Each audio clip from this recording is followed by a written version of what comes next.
Komisi Pemilihan Umum KPU mengevaluasi penggunaan istilah asing dalam debat Pilpres. KPU dan perwakilan menyetujui kata dengan istilah asing bisa digunakan, namun pasangan calon harus menjabarkan maknanya. Untuk menaikkan peringkat Indonesia di SGIE. Terima kasih. SGIE.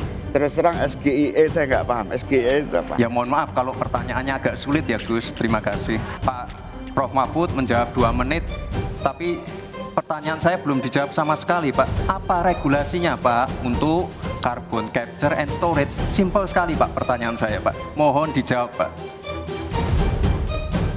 Istilah asing yang dilontarkan Cawapres nomor urut 2 Gibran Rakabuming Raka antara lain SGIE atau State Global Islamic Economy soal peran negara dalam urusan syariah dan carbon storage di debat perdana calon wakil presiden 22 Desember lalu akhirnya dievaluasi Komisi Pemilihan Umum KPU bersama perwakilan peserta debat di rapat Kamis kemarin. Berdasarkan hasil evaluasi, disepakati penggunaan singkatan asing tak dilarang, namun meminta tim dari masing-masing paslon mengingatkan capres dan cawapresnya menjabarkan saat debat. Jika terlewat, maka moderator bisa berperan meminta peserta debat menjelaskannya tanpa mengurangi waktu paslon. Jadi antisipasinya gini, 2 hal kan layernya. Yang pertama itu tentu mau tidak mau tugasnya LU dari paslon untuk briefing kepada capres ataupun cawapres pada saat pelaksanaan debat agar singkatan itu bisa dipanjangkan. Nah, kalau misalnya itu terjadi, tetap pada akhirnya ruang geraknya kita sepakati moderator akan ambil peran itu tanpa kemudian mengurangi waktu dari capres ataupun cawapres pada saat debat itu dilakukan.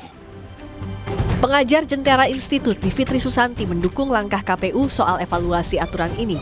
Bivitri menilai perubahan aturan penting untuk menghindari pertanyaan jebakan menjatuhkan lawan dan berfokus pada substansi debat. Kalau nggak dilarang kan berarti diperbolehkan. Akhirnya mereka menggunakan celah seperti itu. Jadi mungkin dengan situasi di mana ada paslon-paslon tertentu yang tidak mempedulikan etik gitu ya, jadinya semuanya harus dibuat secara eksplisit. Nah, jadi ini perlu begitu ya, karena yang saya lihat kemarin memang akhirnya debat kemarin jadi seperti menjatuhkan untuk hal yang tidak substantif. Debat ketiga Pilpres akan berlangsung Minggu 7 Januari pekan depan dengan tema pertahanan, keamanan, hubungan internasional, dan geopolitik. Publik menanti adu substansi dari masing-masing kandidat. Tim Liputan, Kompas TV.